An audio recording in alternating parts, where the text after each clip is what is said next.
your host, Doreen Steenland, and today I'd like to welcome our guest, Laura O'Reilly. What are the most important things that come up for you when you think about healthcare professionals and their personal health? Well, as healthcare providers and professionals, we advocate for the needs of our patients, our clients, depending on what setting we're in. Yes. But we tend to put ourselves last. It's the same as being a parent, where we put the needs of the family ahead and the needs of ourselves last. And I had found, coming from the fitness industry, having had opportunities to provide strategies for people to achieve their best health in their professions, no matter what they were, I had the opportunity to test that out on my own as a nurse. And it wasn't always easy walking the talk. And so I developed strategies for myself, and I really stuck to my guns. A few of the things that I would do is I would actually go running in my scrubs, and I would have people say, "I saw you running at lunchtime today." I would pack a pair of sneakers, and I would take that time, have a really healthy, quick snack with me that I could eat, because that's the purpose of taking our lunch break. We must do that. But I would go jogging on my break and come back with just a clear head and a body full of air and oxygen that I got, and my blood pumping, and ready to take on the rest of the day. That was one of the strategies So that I had. wait, stop there. Let's capture that nugget, because what you did was you took your already stressful situation at work and you built in a habit of wellness that connected with a specific time of the day. Okay, so at lunch, I am going to put on my running shoes and either walk, I'm going to run, I'm going to do something that is not only healthy for me, but clears my mind and frees me up to come back with the energy and passion that I need to help my patients. I love that. Well, thank you. And you hit something there: behavior change, right? Yes. And I know that your work is about, changing our brains and the way we think. Yes. And the best way to create a new habit and to create positive behavior change is to first start thinking about it, right? Yes. Write it down. So just like I would write down any trip to the gym or any block of time where I have an appointment set aside for myself, I would also write down on my calendar and my iPhone, go for a run today. Make time to, do some meditation and breathing. There are many, many things that we could do for ourselves, and they don't have to include going jogging in your scrubs. I mean, let's just put that out there. But there are techniques we can use for ourselves, even if we have to step away, go into a conference room, go in a stairwell, go where you can find a private setting where you can just sit, breathe, clear your head, clear your mind, learn ways of coping and adapting. Because in the healthcare setting, and of course it depends on the setting. I mean, if you're in the ED or you're in a trauma situation, you're on all the time, and it's go, go, go, right?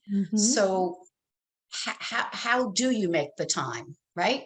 It's as if you had to break away to use the restroom, right? But here's something for you, Doreen, and I'm sure you experienced this yourself on the floor: the term nurse's bladder. Yes. Right? Ugh. Holding your urine in because you don't have time to go to the bathroom. How about that being the first step in self-care and self-advocacy, right? Yes. Make the time. It's up to us. It's up to us to advocate for our own needs. And again, when we're treating a patient or a client, we have a treatment plan, and we know what their needs are, and we know that there's a regimen and a schedule for administering medications and for checking vital signs and checking in on the patient. We have to check in on ourselves as well, right? Yes. Because those subtle signs, of course, when you need to use the restroom, your body signals you that you've got to go. Yeah. But And So this wait, I is need to pause you there because so many nuggets there. One of the things that I want to talk about is the stairwell. Um, this is an easy fix for all of you, right? Instead of taking the elevator, what if you made the decision to take the stairs on a daily basis, right? That's a small step right there that we can do for literal step. ourselves. Literal steps, small steps. Yeah. And also the bladder, right? We have all forsaken the bathroom. Like we've pushed the bathroom aside, even though the alarm was blaring for us in our heads. Your bladder is full, you need to go. Your bladder is full, you need to go. We push it aside. And I find that we do that not only with the alarms that our body sends us, but also with our emotions, with things that we don't want to deal with. And so this whole conference has been about creating awareness of what alarms you are pushing aside.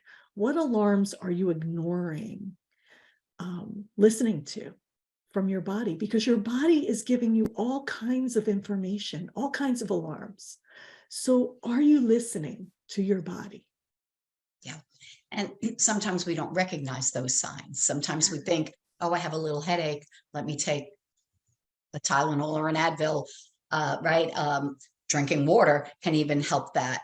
But it creeps up on you. So it is about creating and fostering habits that will prevent us from getting to the point where our body is signaling us that we're on emotional overload, and that, you know, we are feeling the stressors in our life, and manifests in a physical symptom, right? Yes. And with your audience, the audience here being healthcare provider, we all know intellectually what's happening with our bodies. We understand, but again, we don't often advocate for ourselves, right? And I'm sure you can relate, and many of the people listening here can relate to the fact that we're also advocates for our families. Yes. In my house, you know, if there's a challenge in a healthcare setting, they call me. I'm handing out HIPAA forms left and right to my family so I can, you know, speak to providers on behalf of my family and help guide their care. We must do that for ourselves as well. We must make those appointments. We must go to them. We need to have our screenings. We take care of others, and taking care of ourselves is, you know, it's that old put on the mask, the oxygen mask first before you can help somebody else. So what I'm hearing here is we're in need of a desperate mindset shift about where we fit in our lives. And for some reason, we put ourselves at the back of the line. And I love what you said about the oxygen mask. I mean, we've all heard that before. I know you probably heard her say that, and you said, oh, yeah. But are you doing it? Right. Are you doing it? Because we can know something in our head, but until it travels to our heart and our actions, we don't really know it. It's just knowledge. Yeah. So are we doing this? Are we advocating for ourselves? So good. Okay, so what other steps did you take personally to advocate for your health? Because I interrupted you. You were on. That's quite all right. Well, interestingly, you know, looking at the theme of this series, medicine needs you, right? That's what we want all of these professionals to know. Medicine needs you. We need the real you. So are we being authentic to ourselves? Yes. So here's anecdotally a situation that I had to deal with. There was a situation where I was on complete overload, and I had more patients than I could handle. And a lot of nurses can relate to that, right? Yes. The ratio of, you know, nurse patients per nurse. Mhm. And it was, I had a really tough day one day. And after my shift, I sat down with the director of nursing and I said, I don't feel like I could practice safely in this environment. There has to be a way that we can change our staffing and get more support, because there's a lot at risk when you're doing too much too fast Yeah. without enough support. And it's really important. And this is something that I do. I'm an advocate. I advocate for others. I advocate for others. I advocated for myself. And if we don't advocate for ourselves, if we don't speak up, again, you know what the risks are when we have to do too much too fast.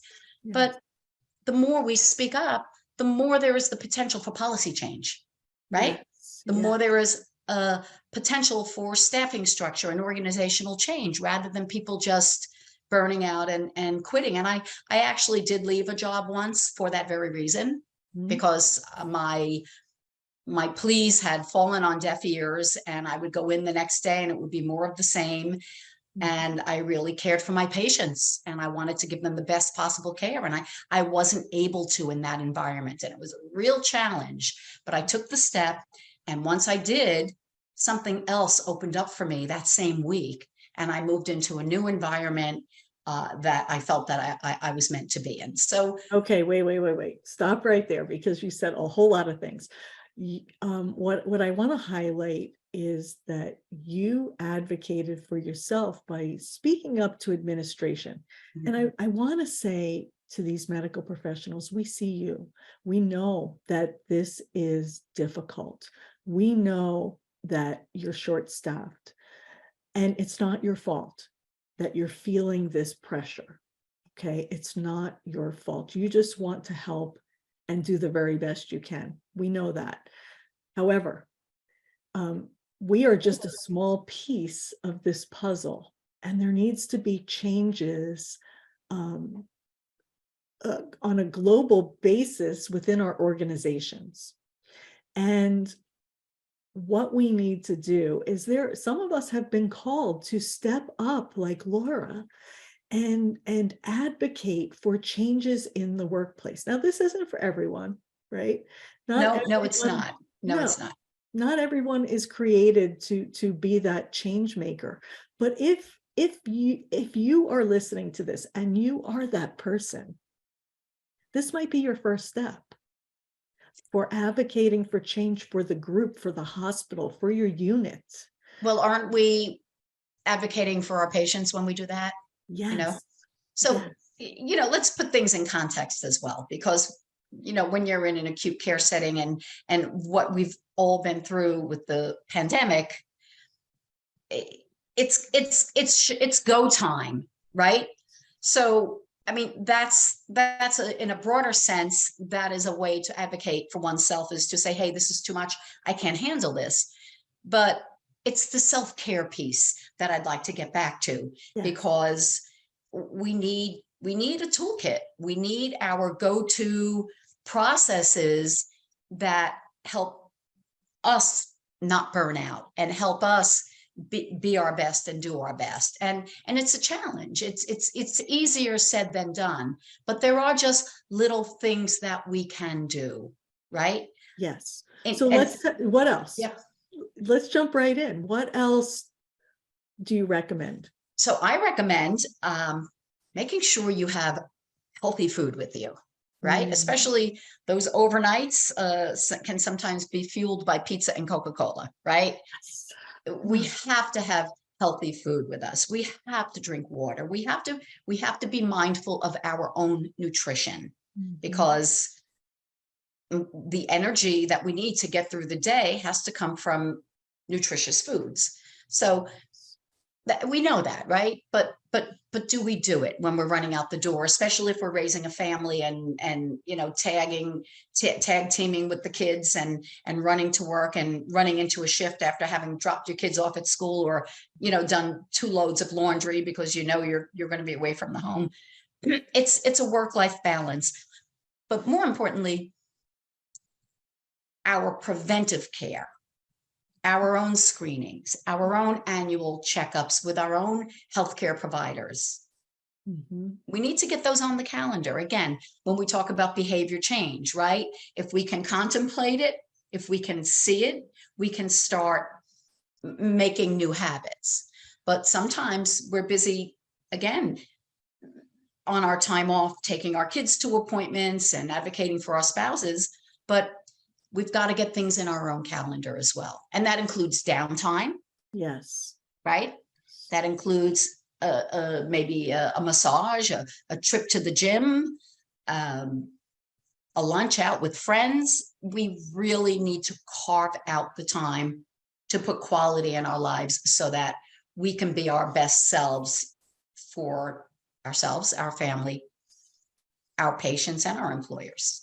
Yes, so good. And what if we just started right now by looking at our schedules and looking at what screenings need to be done? Have you had your mammography yet? If not, is it scheduled? Get it in the books. Yes. Have you seen your family practitioner? When was the last time you had routine blood work? Let's get this stuff done, because this will help you to be your best. And I love the idea of block scheduling, and that's what you're talking about. You're talking Yes. about blocking out time as if they're actual appointments for yourself. They are. They are appointments. They're Yes. appointments for yourself, and they are exactly what you need. So Yes. by taking this, your schedule, your calendar, and putting yourself in it, instead of giving yourself the crumbs. You know, here's something that I find very interesting, and I can count myself in on this too. Sometimes we feel that it has to be all or nothing. Yeah. We feel that, oh, well, I don't have time to take a full yoga class. I don't have time to do a full workout. Mhm. But if we could grab 10 minutes here and 10 minutes there, Yes. you will recognize instantly, once you start stretching, how good you feel. Yes. It's again, behavior change and writing it down and structuring it into your day. And if you don't have an hour or two, we do it in 15 minutes. Everything we do helps, even if we stop. And of course, don't do this while driving. Stop what we're doing and just do some yoga breathing, some alternate nostril breathing, and a little bit of guided meditation. Listen to podcasts like these by Doreen Steenland. The whole series is a wonderful way to just hear from other people how they manage their life and their schedule and their wellness. So we just make the time, and your body will thank you for it. I love what you're saying, because it's about making the time, it's about acknowledging yourself, and it's about being in community. And community has been a theme that has been running through the veins of this summit. Community, because we need each other. We are not alone. You feel alone right now, but you are not alone. You have others that we can come together. And what I've noticed in my life is, when things are going not well, we want to pull back and we want to hide and we want to keep it to ourselves. But more often than not, when I share it with my community, people that I can trust who are in the same boat as me, there's a unity that comes from that, and a joy and a togetherness, that I'm not alone and I'm in this with others. I would say be brave, step up, start advocating for yourself, start connecting with others who are like-minded and want to do that too. Laura, what last tip do you have for us before we break away? So as a last tip, again, it's okay to say no to things as well. Oh, yes. And I'm only just learning that. I am only just learning that it's okay to say no, because saying no to something that doesn't interest you or really is not a convenience in your life and will take away from the quality you're trying to bring to yourself is okay. Yeah. Right? So it's a form of self-love. Yes. So just keep loving and nurturing ourselves and putting ourselves first, knowing that we can be our best for everybody else if we do that. Just say no is not just for drugs. Just say no is not just for drugs. It's also for, appointments, not healthcare appointments. It's for things that are extraneous that you truly really don't have the time to, and you say yes because of a sense of obligation, Yes. we And that's have to another decide. whole topic that we could Yeah. dive into. We don't have the time now, but ask yourself, why are you feeling guilty and obligated to say yes to things that are not yours to handle? Yes. And Yes. on that, we're going to leave this conversation. Laura, thank you so much for coming. This has been such a blessing, and you've given us so many really great tips. Thank you.